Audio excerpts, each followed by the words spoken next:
Bu, tolong tutup pintunya. Aku baru saja selesai mandi, dan hanya berbalut handuk. Saat aku membuka sedikit pintu kamar mandi, aku melihat ibu mertuaku berdiri di lorong. Ia tidak mengatakan apa-apa, hanya menatapku. Tatapannya terkunci. "Kamu lihat?" tanyaku. "Iya, tadi pintunya terbuka sedikit, waktu kamu mandi." "Maaf, Bu. Sepertinya saya tidak menutupnya dengan rapat." "Tidak." Ibu yang sengaja melihatnya. Ekspresi wajahnya terlihat aneh. "Bu, ayah mertuamu sudah 6 bulan tiada." "Saya tahu, Bu." Ibu sangat kesepian. Rasanya seperti mau gila. Ia melangkah mendekat. "Bu, tenanglah." Aku tidak bisa tenang. Aku melihatmu sebagai seorang pria. Bimo. "Tidak boleh, Bu. Saya ini menantu ibu." "Aku tahu." Justru karena itu, ini semakin tidak tertahankan. Matanya mulai berkaca-kaca, tapi aku tidak bisa berhenti. "Bu, sadarlah. Aku sudah memikirkannya selama 6 bulan. Aku tahu ini salah." Ia melangkah lagi, kini tepat di hadapanku. Tangannya gemetar. "Tapi, kalau ukurannya sebesar itu, Bu, Bimo juga, kamu juga melihatku sebagai seorang wanita, kan? Aku tahu dari tatapanmu. Aku tak bisa menyangkalnya. Itu benar. Ibu tahu kita tidak seharusnya begini, kan?" "Aku tahu. Aku tahu." Ia terisak. "Tapi kenapa? Kenapa rasanya begitu sepi?" Aku hanya ingin merasakan kehangatan sekali lagi. Sekali saja. Malam ini saja. Bu, mulai besok, aku akan kembali menjadi ibu mertuamu. Aku janji." Saat itu juga, benteng pertahananku runtuh. Apa? Apa ibu tidak akan menyesal? Tidak, tidak akan pernah. Besok, pasti akan canggung. "Tidak apa-apa, aku sudah siap." Handuk itu jatuh ke lantai. Malam itu, seorang menantu berusia 33 tahun dan seorang ibu mertua berusia 55 tahun telah melintasi batas terlarang. Namaku Bimo, usia 33 tahun. Aku bekerja di sebuah perusahaan perangkat lunak di Jakarta. Hidupku biasa saja. Aku menikah dengan wanita yang kucintai, Rina, dan kami hidup bahagia. Tapi setahun yang lalu, semuanya hancur. Rina meninggal dunia dalam sebuah kecelakaan lalu lintas, di usianya yang baru 30 tahun. Semuanya terjadi begitu tiba-tiba. Pagi itu ia berangkat kerja, dan malam harinya, ia sudah terbaring kaku di kamar jenazah. Selama 3 hari pemakaman, aku seperti kehilangan akal. Aku tidak percaya ia benar-benar telah tiada. Ayah dan ibu mertuaku terlihat lebih hancur dariku. Rina adalah putri satu-satunya mereka. Ibu mertuaku, Bu Santi, tak henti-hentinya menangis. Sementara ayah mertuaku, Pak Hartono, berusaha tegar, menahan air matanya. Setelah pemakaman, aku kembali ke apartemen kami yang kini terasa kosong. Semua barang Rina masih ada di tempatnya. Gelas favoritnya, kardigan yang sering ia pakai, aroma parfumnya yang masih tertinggal di bantal. Tapi Rina, ia tak ada lagi di sana. Bulan pertama terasa seperti di neraka. Aku terus-menerus bermimpi buruk tentangnya. Aku mengambil cuti sebulan, tapi berada di rumah sendirian justru membuatku semakin gila. 2 minggu kemudian, aku kembali bekerja. Hanya dengan bekerja, aku bisa sedikit melupakan kesedihanku. Setahun berlalu seperti itu.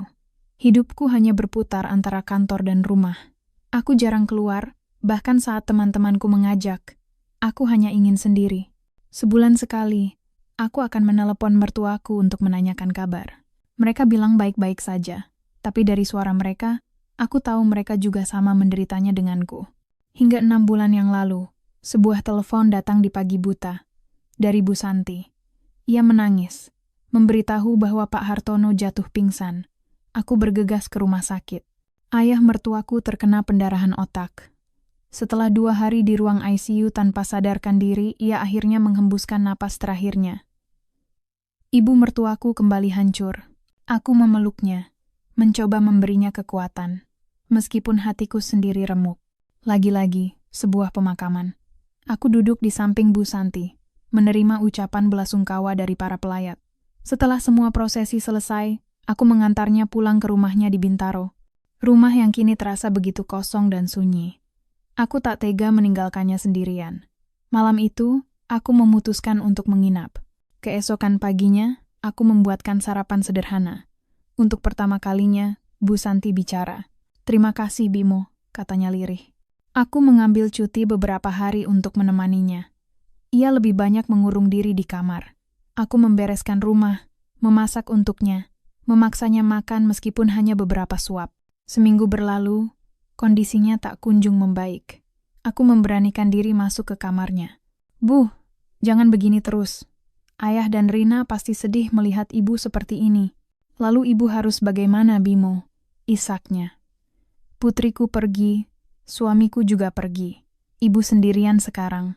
Ibu tidak mau hidup lagi." Hancur hatiku mendengarnya. Aku menggenggam tangannya yang dingin. "Tidak, Bu. Ibu tidak sendirian. Ada saya. Ibu harus hidup. Itu yang diinginkan ayah dan Rina. Bimo juga menderita, kan?" "Iya, Bu.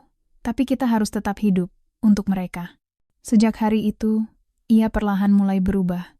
Ia mulai mau keluar dari kamar, mulai mau makan. Saat aku harus kembali bekerja, aku sangat khawatir. Aku berjanji akan datang setiap akhir pekan.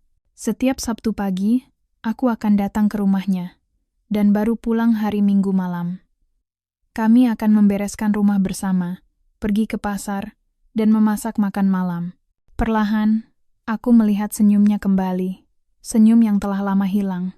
Hatiku terasa hangat. Malam harinya, kami akan menonton televisi bersama di sofa. Kehadirannya, entah kenapa, membuat kesepianku sedikit terobati. 2 bulan berlalu. Suatu Sabtu saat kami sedang menikmati kopi di teras, ia berkata, "Bimo, terima kasih banyak ya. Kalau tidak ada kamu, ibu tidak tahu akan jadi seperti apa." "Saya juga, Bu. Kalau tidak ada ibu, saya juga akan sangat menderita sendirian." Ia menggenggam tanganku. "Kita saling mengandalkan, ya." Malam itu, aku merasa ada sesuatu yang berubah di antara kami. Udara terasa berbeda. Bulan ketiga, aku sadar aku mulai melihatnya dengan cara yang berbeda. Bukan lagi sebagai ibu mertuaku, tapi sebagai seorang wanita. Bu Santi, di usianya yang ke-55, masih terlihat sangat menarik. Ia rajin beryoga, tubuhnya masih kencang dan terawat. Senyumnya begitu menawan. "Tidak, Bimo. Sadarlah. Dia ibu dari almarhumah istrimu." Aku mencoba menepis perasaan itu, tapi aku tak bisa. Hingga malam itu, malam di bulan Juni yang panas. Aku baru saja selesai berolahraga ringan dan memutuskan untuk mandi. Saat keluar dari kamar mandi hanya dengan handuk melilit di pinggang, aku berpapasan dengannya di lorong. Mata kami bertemu. Tatapannya turun, menyapu tubuhku, lalu berhenti di satu titik. Waktu seolah berhenti. Jantungku berdebar liar. Malam itu, aku tak bisa tidur. Aku terus teringat tatapan matanya. Apakah ia juga melihatku sebagai seorang pria? Keesokan paginya, suasana menjadi sangat canggung. Kami sarapan dalam diam. Hingga akhirnya, saat sedang mencuci piring bersama, ia bertanya, "Bimo, malam kemarin." "Maafkan ibu." "Kenapa ibu yang minta maaf?" "Karena ibu sengaja melihatnya." Jantungku berhenti berdetak. "Ibu, penasaran. Bimo itu seperti apa?" "Bu." "Apa? Bimo pernah melihat ibu sebagai seorang wanita?" Aku tak bisa berbohong. "Pernah, Bu.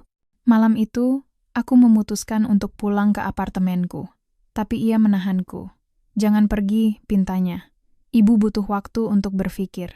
Seminggu, 2 minggu, 3 minggu berlalu tanpa kabar. Aku hampir gila karena merindukannya. Hingga suatu Jumat malam, ia menelepon. "Bimo, bisakah kamu datang besok?" Keesokan paginya, aku langsung meluncur ke rumahnya. Kami duduk berhadapan di ruang tamu. "Bimo, ibu sudah berpikir," katanya. "Ibu menyukaimu, bukan sebagai menantu, tapi sebagai seorang pria." Napas saya tertahan. "Saya juga, Bu, sejak lama." "Lalu, bagaimana sekarang?" tanyanya dengan mata berkaca-kaca. "Saya tidak tahu, Bu, tapi saya tidak bisa menahannya lagi. Saya merindukan ibu." Ia bangkit dan duduk di sampingku.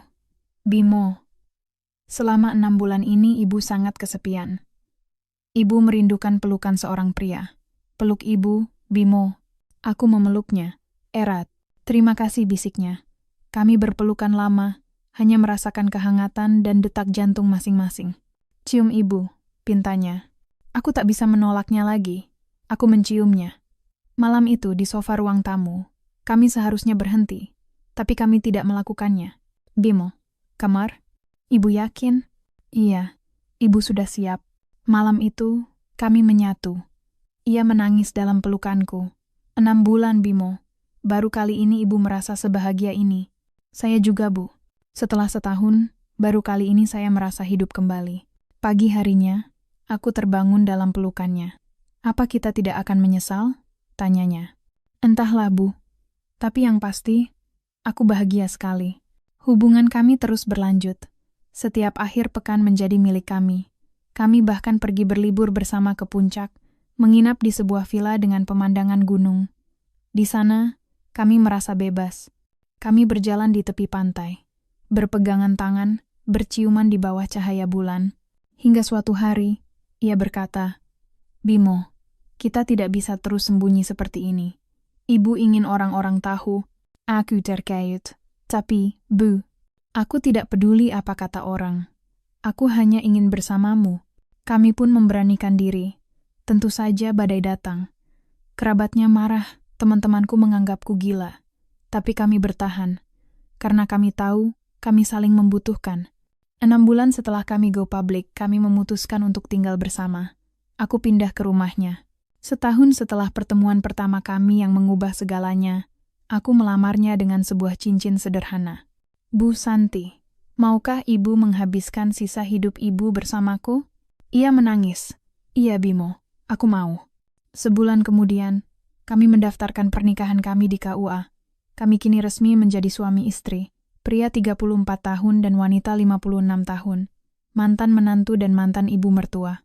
Sayang, panggilnya suatu malam saat kami berbaring di ranjang. Iya, sayang. Rasanya aneh dipanggil seperti itu. Biasakanlah. Kamu kan istriku sekarang. Kami tertawa bahagia. Aku tidak pernah menyangka akan menemukan cinta lagi setelah Rina tiada. Apalagi dengan ibu mertuaku sendiri. Tapi cinta memang aneh. Ia datang tanpa diundang, meruntuhkan semua logika dan batasan. Dan aku tidak menyesalinya. Karena bersamanya, aku menemukan kembali arti hidup.